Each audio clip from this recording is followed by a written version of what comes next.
بسم اللہ الرحمن الرحیم۔ رسول اللہ صلی اللہ علیہ وآلہ وسلم رحمت مجسم۔ آپ صلی اللہ علیہ وآلہ وسلم نے اپنی ان تعلیمات سے کائنات کی کایا ہی پلٹ دی اور پورے روحی زمین پر صحابہ اکرام کی شکل میں ایسے لوگ تیار فرما دیے جو اپنے جسم و جان کے ساتھ مکارم اخلاق کی ان بلندیوں پر پہنچے جہاں شاعر کی قوت متخیلہ بھی پرواز نہیں کر سکتی۔ آج ہم ان اولو العزم انسانوں کے واقعات پڑھتے یا سنتے ہیں تو حیرت زدہ رہ جاتے ہیں، لیکن یہ کوئی اچنبے کی بات نہیں بلکہ یہ آپ صلی اللہ علیہ وآلہ وسلم کی رحمت للعالمین کا اعجاز تھا، ہے اور ہمیشہ رہے گا۔ آپ کی رحمت عام تھی جس میں دوست دشمن، اپنے بیگانے، مسلم و کافر، بوڑھے بچے، عورت مرد، آقا و غلام سب برابر کے حصے دار تھے۔ آپ نے رحمت کو کسی فرد یا گروہ تک محدود کرنے کو ناپسند فرمایا۔ ایک دیہاتی مسجد نبوی میں آیا اور دعا کی، یا اللہ مجھ پر اور محمد صلی اللہ علیہ وآلہ وسلم پر رحم فرما۔ آپ صلی اللہ علیہ وآلہ وسلم نے اسے بلایا اور فرمایا، تم نے اللہ کی رحمت کو تنگ کر دیا ہے۔ صحابہ رضی اللہ تعالیٰ عنہ کی گرویدگی کا سبب قرآن کریم آپ صلی اللہ علیہ وآلہ وسلم کی رحمت للعالمین کی گواہی دیتے ہوئے کہتا ہے کہ آپ کے گرد جو پروانوں کا ہجوم ہے اور صحابہ کرام رضی اللہ تعالیٰ عنہ ٹوٹ کر آپ صلی اللہ علیہ وآلہ وسلم کو چاہتے ہیں، آپ پر اپنی جانیں اور اولادیں نچھاور کر دیتے ہیں، اس کا سبب آپ کی رافت اور رحمت و شفقت ہے۔ سورۃ آل عمران میں اللہ کا فرمان ہے، اللہ کی رحمت ہے، آپ صلی اللہ علیہ وآلہ وسلم نرم دل ہیں۔ اگر آپ ترش روح سخت مزاج ہوتے تو یہ لوگ آپ کے ارد گرد سے چھٹ جاتے۔ مسلمانوں کو کسی بھی طرح کی کوئی تکلیف پہنچے تو آپ صلی اللہ علیہ وآلہ وسلم پر انتہائی شائق گزرتی۔ لقد جاءکم رسول من انفسکم عزیز علیہ ما عنتم حریص علیکم بالمؤمنین رؤوف الرحیم۔ تمہارے پاس تم ہی میں سے ایک ایسے رسول آئے ہیں کہ جو چیز تمہیں مشقت میں ڈالے وہ ان پر شائق گزرتی ہے، تمہارے خیر خواہ اور مومنوں کے لیے مہربان اور شفیق ہیں۔ رحمت عامہ کے مظاہر میں رسول اکرم صلی اللہ علیہ وآلہ وسلم رحمت مجسم تھے۔ آپ کی حیات طیبہ کا کوئی لمحہ ایسا نہ تھا جب آپ کی رحمت اور شفقت میں کوئی فرق آیا ہو۔ آپ کی مبارک زندگی کا یہ پہلو ایسا ہے جو ہر وقت، ہر جگہ اور ہر واقعے میں نمایاں ہے۔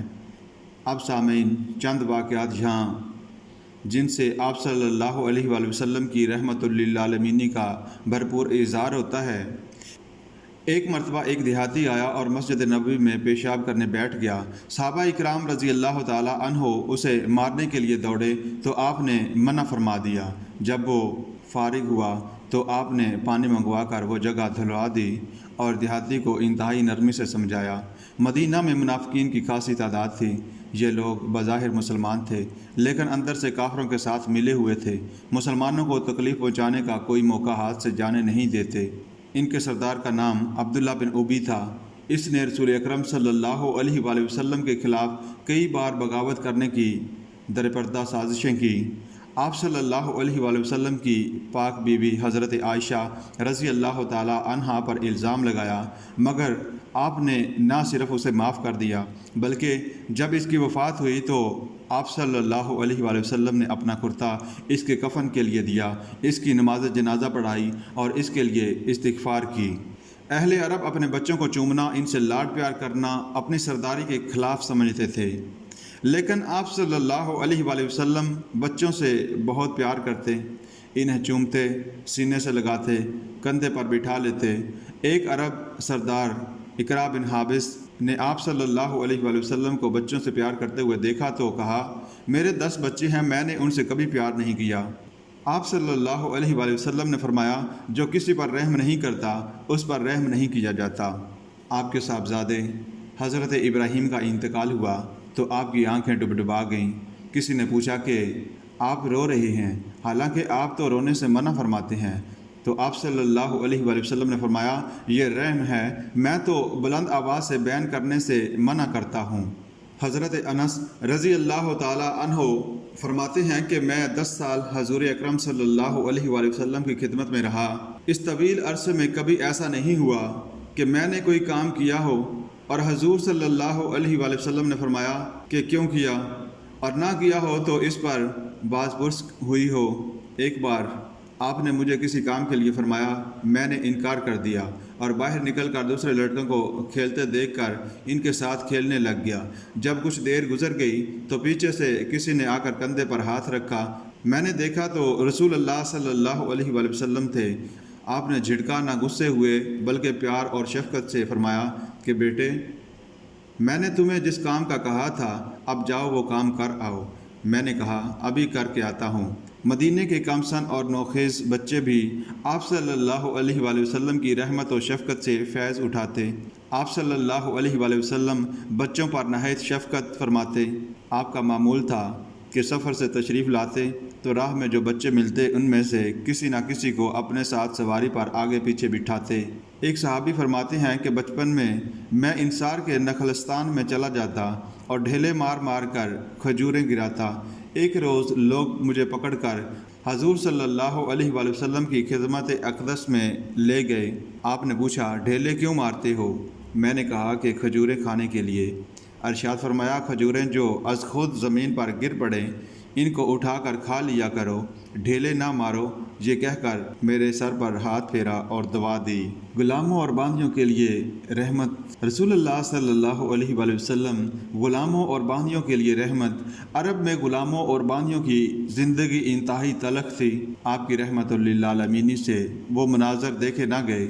آپ نے غلاموں کے ساتھ خصوصی شفقت اور محبت کا برتاؤ کرنے کا حکم دیا اور فرمایا یہ تمہارے بھائی ہیں، جو خود کھاتے ہو وہی ان کو کھلاؤ اور جو خود پہنتے ہو وہی ان کو پہناؤ۔ آپ صلی اللہ علیہ وآلہ وسلم کی ملکیت میں جو غلام آتے آپ ہمیشہ ان کو آزاد فرما دیتے، لیکن یہ آپ کے احسان و کرم کا نتیجہ تھا کہ وہ ماں باپ، بہن بھائی، عزیز و اقارب، رشتہ دار، قبیلہ سب کسی کو چھوڑ کر آپ کے دامن رحمت سے وابستہ رہنے کو ترجیح دیتے۔ زید بن حارثہ غلام تھے، آپ نے ان کو آزاد کر دیا۔ ان کے باپ انہیں لینے آئے لیکن آپ کے دامن رحمت کو چھوڑ کر باپ کے ہمراہ جانے سے انکار کر دیا۔ ان کے بیٹے اسامہ سے آپ صلی اللہ علیہ وآلہ وسلم اس قدر محبت کرتے تھے کہ فرماتے اگر اسامہ بیٹی ہوتی تو میں اسے زیور پہناتا۔ خود اپنے دست مبارک سے آپ صلی اللہ علیہ وآلہ وسلم ان کی ناک صاف کرتے۔ آپ کی رحمت نے یہ بھی گوارا نہ کیا کہ غلاموں اور باندیوں کو غلام یا باندی کہہ کر پکارا جائے۔ آپ صلی اللہ علیہ وآلہ وسلم نے یہ حقارت آمیز الفاظ تبدیل کر دیے اور فرمایا کہ میرا غلام یا میری باندی کہنے کی بجائے میرا لڑکا، میری لڑکی کہا کرو۔ غلام پر آپ کی شفقت کا یہ عالم تھا کہ جب آپ کے وفات کا وقت آیا، سانس اکھڑ رہا تھا، آواز صاف سنائی نہیں دیتی تھی اور آپ صلی اللہ علیہ وآلہ وسلم فرما رہے تھے الصلاۃ وما ملکت ایمانکم، نماز کا اور غلاموں باندیوں کا بہت خیال رکھنا۔ عورتوں کے لیے رحمت۔ دنیا میں کسی مذہب اور تمدن نے عورتوں کو ان کے حقوق نہیں دیے۔ لڑکی جب پیدا ہوتی تو زندہ درگوں کر دی جاتی، اگر جوان ہو جاتی تو فروخت کر دی جاتی، جب اس کا شوہر مر جاتا تو اسے شوہر کی چتا پر جلا دیا جاتا۔ آپ صلی اللہ علیہ وآلہ وسلم نے عورت کو وہ مقدس مقام دیا جس کا انسانیت کبھی تصور بھی نہیں کر سکتی۔ بیٹی کی پیدائش کو باعث رحمت بتایا، اس کی تربیت، پرورش، تعلیم کو حصول جنت کا ذریعہ قرار دیا، اور جب وہ ماں بن جاتی تو اس کی خدمت میں جنت کے دروازے کھول دیے گئے۔ باپ سے 3 درجے زیادہ ماں کا حق رکھا گیا، اور مردوں اور عورتوں میں جو اونچ نیچ کا تصور تھا اسے یہ کہہ کر ختم کر دیا کہ النساء شقائق الرجال۔ اگرچہ حیاتیاتی اور فطری اختلاف کے باعث مردوں اور عورتوں کے میدان کار الگ الگ ہیں، لیکن ان میں سے کوئی صنف بھی دوسرے سے کمتر نہیں ہے۔ یہاں مردوں کو انتظامی برتری دی گئی ہے، عورتوں کو احترامی برتری سے نوازا گیا۔ یہ ایک ایسا اعتدال ہے جس کی مثال دنیا کے کسی مذہب یا تہذیب میں نہیں ملتی۔ آپ نے وراثت میں عورت کا حصہ مقرر فرمایا، عورتوں کو حقوق ملکیت دیے، عورت کو طلاق کا حق دیا، شوہر کے ذمہ یہ واجب کیا کہ وہ اپنی بیوی کے احرام و آرائش کا خیال رکھے، اور اگر کسی شخص کی 1 سے زائد بیویاں ہوں تو ان میں عدل و انصاف کے تمام تقاضے پورے کرے۔